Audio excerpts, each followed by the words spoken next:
Well,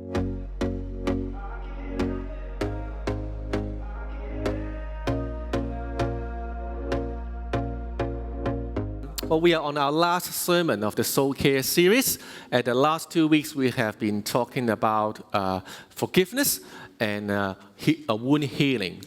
So this week, we will be talking about overcoming fears.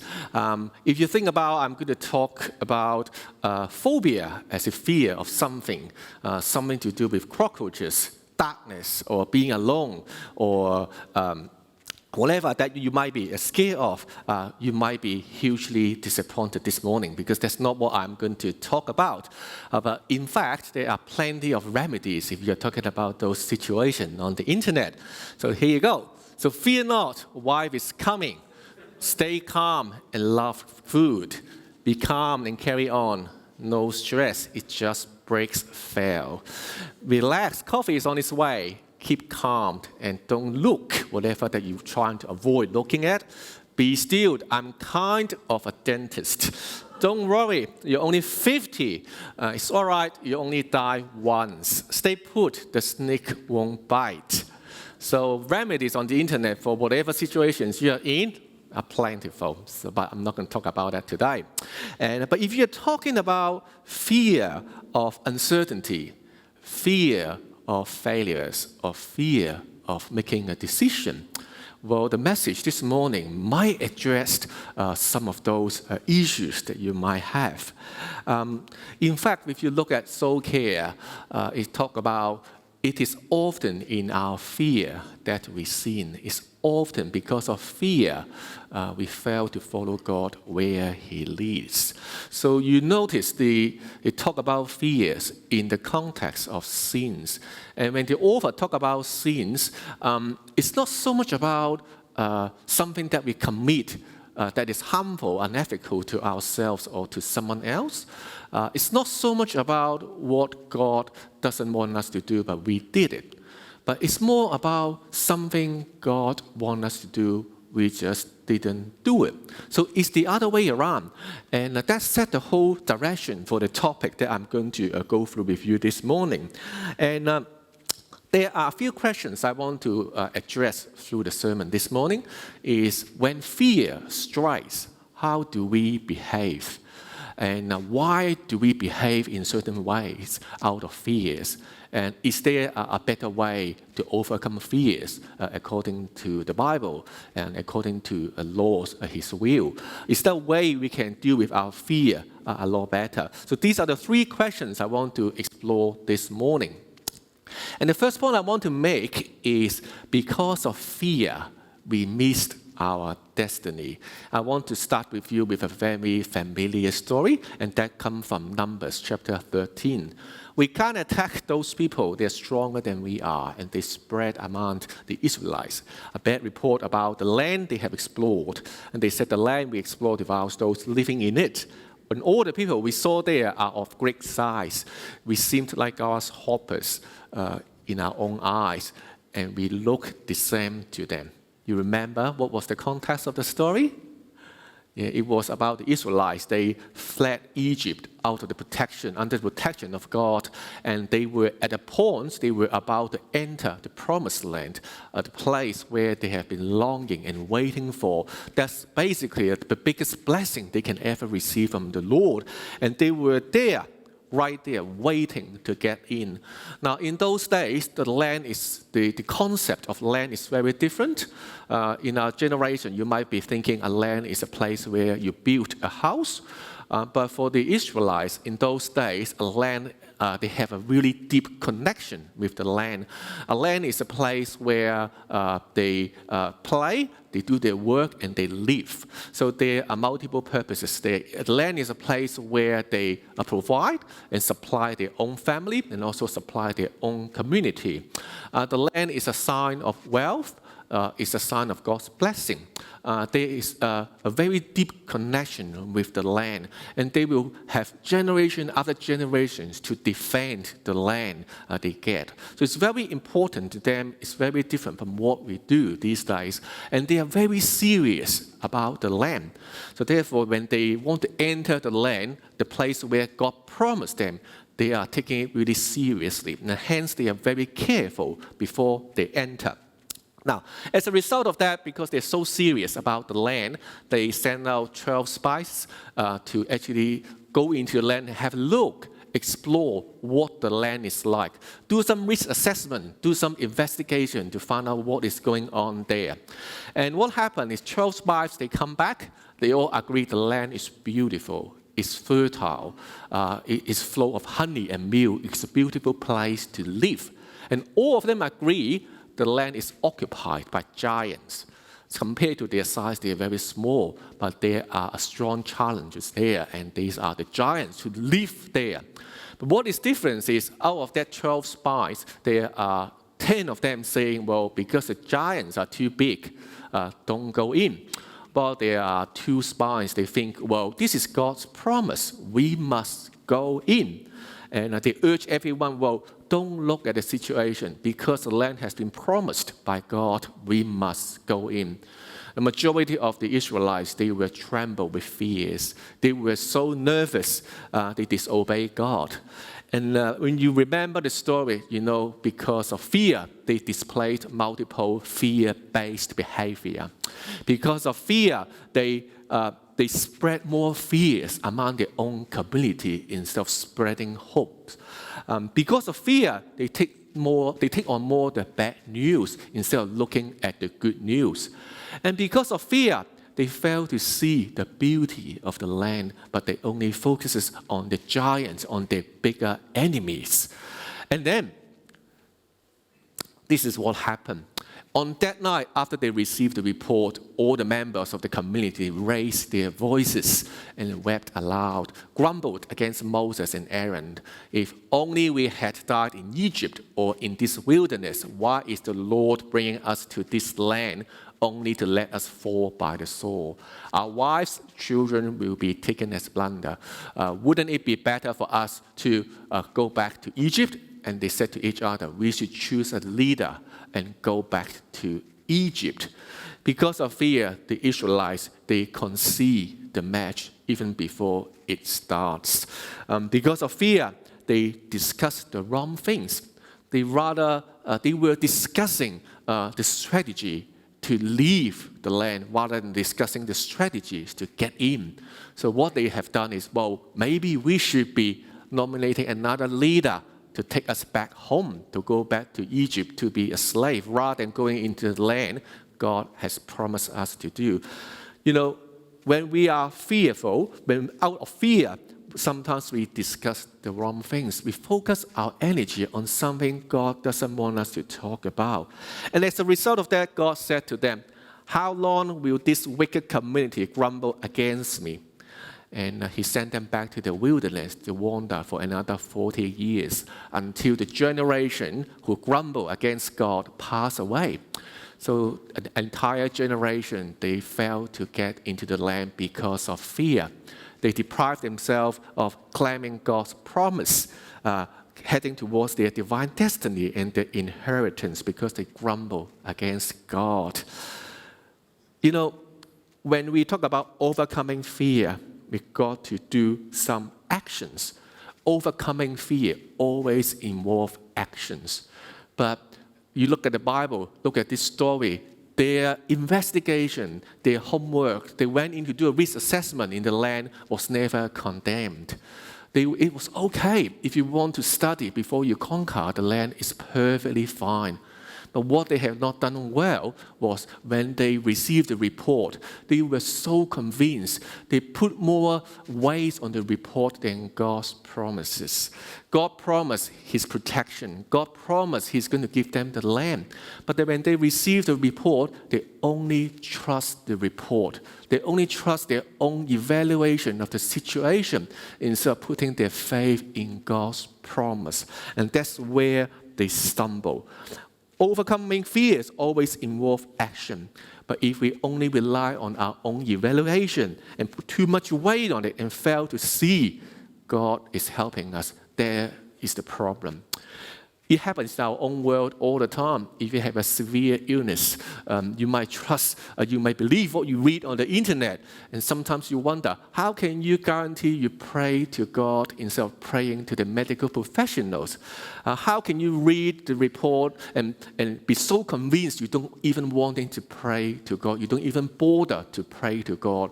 Or if someone told you your situation is a terminal, and you only pray with little faith, or you don't even pray to God because you're so convinced with your situation. And this is where the people of Israel, they stumble. They missed the land because they were so convinced by what they see, what they saw, and what they actually heard there, but rather than trusting God's promise. Such a contradiction to King David, When King David, how did he beat Goliath? When he see Goliath, everyone come back with a report, well, Goliath is too big, it's too hard to beat, it's too hard to fight. But when David saw Goliath, well, he knows, we agree, he is big, but for him, he thinks he's too big to be missed. He's going to use a sling to throw a stone to him. He's just too big to be missed, so he got to be there.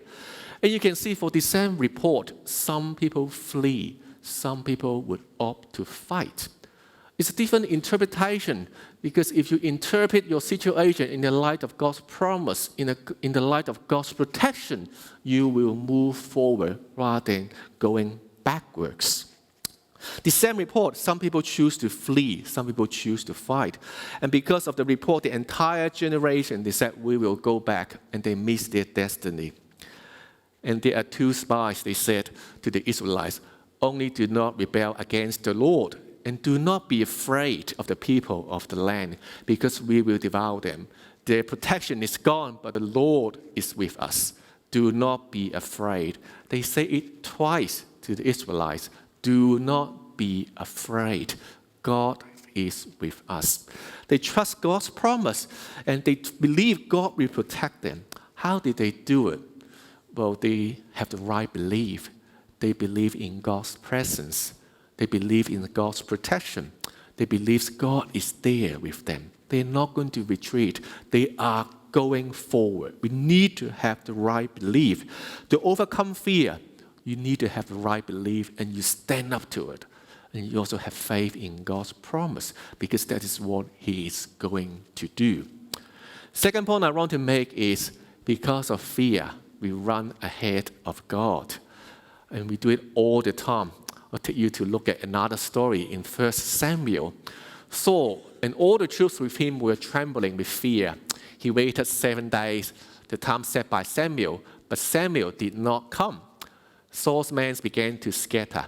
So he said, bring me the burnt offering and the fellowship offerings. And Saul offered up the burnt offering. Just as he finished making the offering, Samuel arrived, and Samuel asked, what have you done? You probably remember this story. It was in the context of the Philistines. They were marching at the front foot, about to attack the Israelites, because there was a conflict before that. Now they got really angry, and that's why they're going to attack the Israelites. And Samuel, being the only qualified priest and judge who can give the offering, and because of the situation, so he requests Samuel to come to the battlefield to give the burnt offering, so God will be with them. Because of the Philistines, they were marching. Saul was so stressed. He thinks, well, he cannot wait. Well, he doesn't need a priest to actually give the burnt offering. He did a DIY job instead. He trusts in himself. He didn't wait for God. He did the offering himself. Because of fear, we cannot wait. Because of fear, we rely on our skills and knowledge to make things happen. And because of fear, we run ahead of God. If God has not shown up, I'm going to take charge. I'm going to take over and do it myself. And that's exactly what happened there. And then when Samuel arrived, he replied, well, you have not kept the command the Lord your God gave you. If you had, you would have established your kingdom over Israel for all time. But now your kingdom will not endure. The Lord has sought out a man after his own heart, that is King David, of course, and appointed him ruler of his people, because you have not kept the Lord's command. Because of fear, because he's running ahead of God, so he lost his biggest material asset, the highest social status, and the strongest physical security. They're all gone. And we say to ourselves, we are not going to wait all the time. Waiting is excruciating sometimes. It's sometimes physically painful, mentally tormenting. If you are in the emergency department, waiting can be painful. If you are waiting for your loved ones to come out of the theater, waiting can be mentally tormenting.